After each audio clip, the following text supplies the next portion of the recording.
सो ये ट्रिप शुरू होता है यहाँ से एंड मैंने पैकिंग कर लिया मेरा आउटफिट। ये मेरा पैकिंग बैग है जो कि लेट मी करेक्ट यू, ये मेरा पैकिंग बैग नहीं है बिकॉज एंड पॉइंट पे मैंने चेंज कर दिया था। ये थोड़ा सा बल्की हो रहा था एंड इजी टू कैरी नहीं था, इसलिए दैट्स वाई। एंड मेरा आउटफिट वो होने वाला है, एक सिंपल सा टी शर्ट एंड एक सिंपल सा पैंट। एंड मिलते हैं आगे, चलते हैं आगे।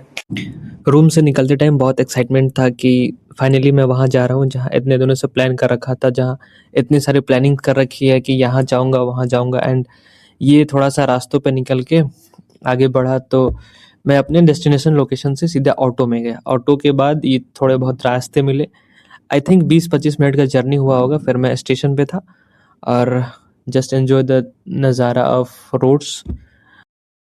Finally I have reached the station and यहाँ से भी ट्रेन है मेरी। स्टेशन पे पहुँचने के बाद सबसे पहले मैंने जो काम किया, थोड़ा बहुत स्टेशन को एक्सप्लोर किया। फिर उसके बाद टिकट काउंटर का पता लगाया। फिर वहाँ पे जाके टिकट का पेमेंट तो मैंने किया बट बिना टिकट के वापस आ गया। और फिर वापस तो मेरी टिकट काउंटर पे ही थी, मैंने टिकट लिया। फिर भागा स्टेशन पे गया। वहाँ से मेरी ट्रेन आने ही वाली थी कि मैं पहुँच गया स्टेशन पे।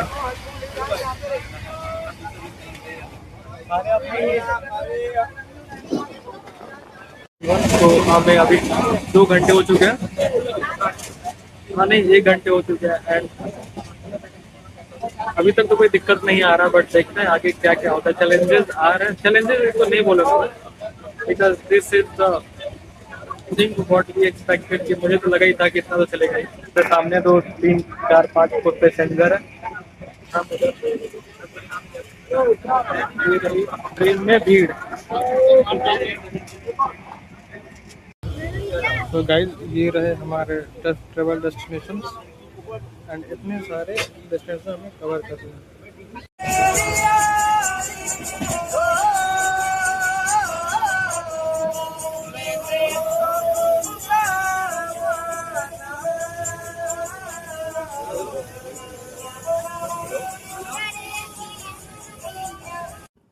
ऐसे जर्नी शुरू होने से पहले थोड़ा सा लग रहा था कि भीड़ में मतलब जनरल ट्रेन है तो प्रॉब्लम होने वाली है। बट जैसे जैसे टाइम बीत रहा था सब कुछ अच्छा ही हो रहा था, ज़्यादा भीड़ भी नहीं था एंड सब कुछ स्मूथली चला जा रहा था। एंड मैंने थोड़ा सा मस्ती भी किया ट्रेन में। हालांकि जनरल ट्रेन का मतलब मज़ा आया थोड़ा सा बहुत। ये रहा दिल्ली स्टेशन जहाँ पे लोग एक दूसरे के बॉडी पे तक चढ़ रहे थे और पता नहीं क्यों इनको इतनी जल्दी थी, जबकि सीट थी हमारे पास नहीं ट्रेन में, लेकिन फिर भी लोग भागे आ रहे थे और चढ़ रहे थे। ये हम मथुरा पहुँचे थे एंड यहाँ पे मेरा आवाज़ मतलब वो काम नहीं कर रहा था मेरा माइक। एंड मथुरा में लगभग हमें 9 से 10 घंटे हो चुके थे ट्रेन में हमारे।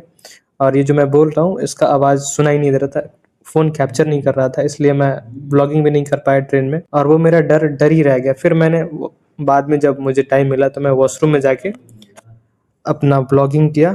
बाकी जर्नी तो मस्त जा रही थी अभी तक। ये सारे लोग थे मेरे केबिन में, ये सारे लोग जो मेरे कोच में थे एंड ये ब्लॉगिंग करता हुआ। तो अभी तक हमें 12 घंटे हो चुके हैं, 10 घंटे हो चुके हैं ट्रेन में चढ़े हुए and I completely enjoy the journey, जो कि 10 घंटे का मेरा जर्नी रहा। इसमें मैंने बहुत सारी चीज़ें सीखी, बहुत सारी चीज़ें सीखा भी है। उसमें तो सबसे बड़ी चीज़ जो मैंने डिस्कवर किया वो ये है कि हम कुछ नहीं कर पाते क्योंकि हमें हमारा काम छोटा लगता है। लाइक मुझे पब्लिक में ब्लॉगिंग करना था, मैं नहीं कर पा रहा था due to some fear and इसी के लिए मैं ये जर्नी कर रहा हूँ कि मैं अपनी चीज़ों को, अपने डर को जीत पाऊँ।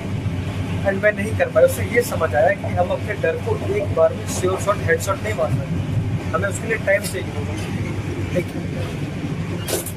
हमें उसके लिए टाइम चाहिए होगा, ठीक है। एंड चीज़ें धीरे धीरे सही होंगी। एंड अभी मैं वॉशरूम में ब्लॉगिंग कर रहा हूँ तो ये भी बढ़िया है।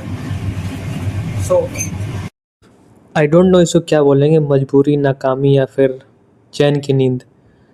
ये लोग सारे मेरे साथ सफ़र कर रहे थे और नीचे सो रहे थे एकदम बिना किसी चिंता के। सो मुझे बहुत अजीब लग रहा था कि हमारे देश में हमारे ही लोग इतनी प्रॉब्लम में ट्रैवल करते हैं एंड हमारी सरकारें जो इलेक्शन के पहले बड़ी वादे करती हैं कि ये होगा वो होगा और वो कुछ नहीं कर पाते एंड तक। और जैसे जैसे स्टेशन पास आ रहा था वैसे वैसे मेरा जो एक्साइटमेंट था बढ़ रहा था। मेरी सारी फ्लैशबैक्स आ रहे थे कि मैं इधर से ही आया था, कैसे क्या क्या हुआ था, कैसे यहाँ से मैं जुड़ा था, कैसे मैं टूटा था यहाँ पे, कैसे मैं बना था। बहुत सारी चीज़ें थी और एक दिमाग में ये भी था कि अपने सारे डर को जीत लेना इस जर्नी में। और वैसे हो भी क्यों ना, आपको पता चल चुका हो कि आप कितने डर में जीते हो। So finally I am in the Kota station. मौसम में थोड़ी सर्दी थी बट मेरा मिजाज गर्म था। मैं अभी मेरा मन हो रहा था कि अभी स्कूटी उठाऊं और पूरा कोटा नाप दूं, लेकिन मैं 2-3 दिन से सोया नहीं था क्योंकि मेरे मिड टर्म चल रहे थे, एग्ज़ाम चल रहा था और मैं एग्ज़ाम ख़त्म होने का वेट कर रहा था कि कब एग्ज़ाम ख़त्म हो और कब मैं निकलूँ इस ट्रिप पे। सो यहाँ पे स्टेशन पे जाते फाइनली यहाँ पे आके ऐसा लग रहा है ना कि जैसे मैं अपना खुद का घर आ गया हूँ। और यहाँ से बहुत चीज़ें जुड़ी हुई है, मतलब बहुत यादें, कह सकते हैं कि फीलिंग लाइक समथिंग नॉट, कह सकते हैं कि थोड़ा सा ओवरवेलमिंग सा फीलिंग है, but I am enjoying this moment. क्योंकि शुरुआत मैंने सब चीज़, मतलब मैंने शुरुआत यही से करी थी हर चीज़ की, और फिर आज वहीं पे इट्स काइंड ऑफ बढ़िया।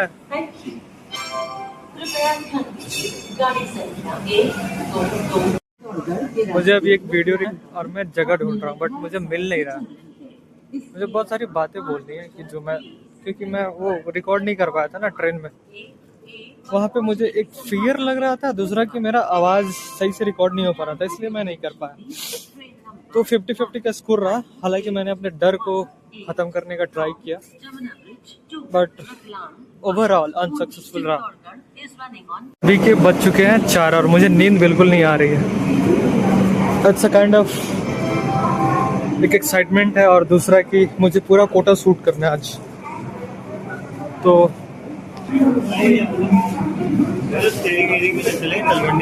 नहीं,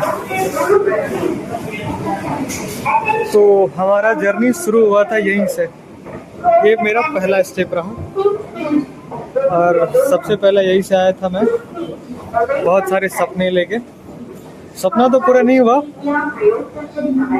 बट जो आया था वो कुछ और बन के यहाँ से निकला। तो अभी तो मुझे समझ नहीं आ रहा क्या बोले, बट ठीक है। ये रहा कोटा और मैं खुद को शूट नहीं कर पा रहा हूँ, ये दिक्कत है, क्योंकि मेरे पास कोई को ट्रैवलर नहीं है। एंड एक सुंदर सा व्यू। कोटा जो स्टेशन है ना, फिर से इसको बनाया जा रहा है और जितने भी सारे पुराने वाले थे सबको तोड़ रखा है और सब बन रहा है नया नया। ये रहा कोटा स्टेशन और ये यहाँ पे स्टेशन पे लोग और ढेर सारे बच्चे जो छठ की छुट्टी में घर जा रहे हैं। छठ नहीं, एक्चुअली दीपावली की छुट्टी में। एंड लगभग सारे डिप्रेस्ड ही होंगे आई थिंक।